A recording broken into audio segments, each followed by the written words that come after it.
चलिए एक बार फिर से आप सभी के बीच उपस्थित हूँ एक नई कहानी लेके। तो चलिए स्टार्ट करते हैं। ये कहानी का शीर्षक है पिता। शुरुआत पिता से ही करते हैं। पिता ऑफिस का काम करने में व्यस्त था। उनका 10 साल का बच्चा बार बार कोई न कोई सवाल लेकर उनके पास पहुँच आता और पूछ कर तंग करता। पिता बच्चे की इस हरकत से परेशान हो गए, वो तंग आ गए। पिता ने इसका हल निकालते हुए ऐसा सोचा, क्यों ना उस बच्चे को, जो उनका बच्चा था, उन्होंने सोचा कि इस बच्चे को कुछ ऐसा काम दे दूँ जिसमें यह जो बच्चा है घंटों भर उलझा रहे। तब तक उतने समय में मैं अपना काम निपटा लूँगा।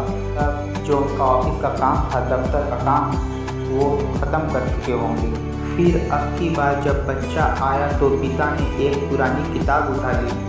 उस किताब के एक पेज पर वर्ल्ड मैप बना हुआ था।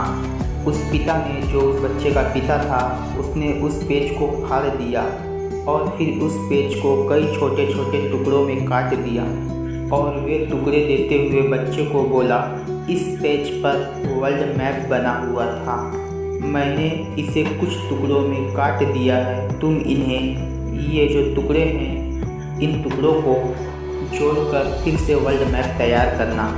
जाओ इसे जाकर जोड़ो, जब वर्ल्ड मैप बन जाए तब आकर दिखाना मुझे। बच्चा वो टुकड़ा लेकर अपने काम को चला गया। पिता ने इधर चैन की सांस ली। अब कई घंटों तक बच्चा उसके पास नहीं आएगा और वह अपना काम शांति से कर पाएगा, जो बच्चा का पिता था।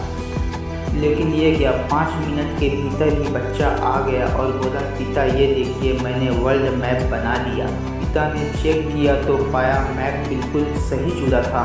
उसने हैरत में पूछा, जो बच्चे का पिता था, कि तुमने ये इतना जल्दी कैसे कर लिया।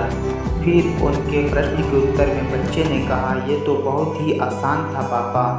आप जिस पेज के टुकड़े को मुझे दिए थे, उसके एक साइड पर वर्ल्ड मैप बना था और दूसरी साइड पे कार्टून। मैंने कार्टून को जोड़ दिया और फिर वर्ल्ड मैप अपने आप तैयार हो गया। पिता बच्चों को देखता रह गया। चलिए दोस्तों, इस कहानी से मिली सीख पर चर्चा करते हैं। अक्सर हम कोई बड़ी समस्या सामने आने पर उसे देखकर ये सोच लेते हैं कि समस्या बहुत बड़ी है और वो हल हो ही नहीं सकती। हम उसका एक पहलू देखते हैं और अपना दृष्टिकोण बना देते हैं, जबकि उसका दूसरा पहलू भी हो सकता है जहाँ से उसका हल बहुत आसानी से निकल आए। इसलिए जीवन में जब भी कोई समस्या आए तो हर पहलू देखकर उसका आकलन करना चाहिए। कोई न कोई आसान हल जरूर मिल जाएगा। इसी के साथ मेरी ये कहानी यहीं समाप्त होती है। धन्यवाद।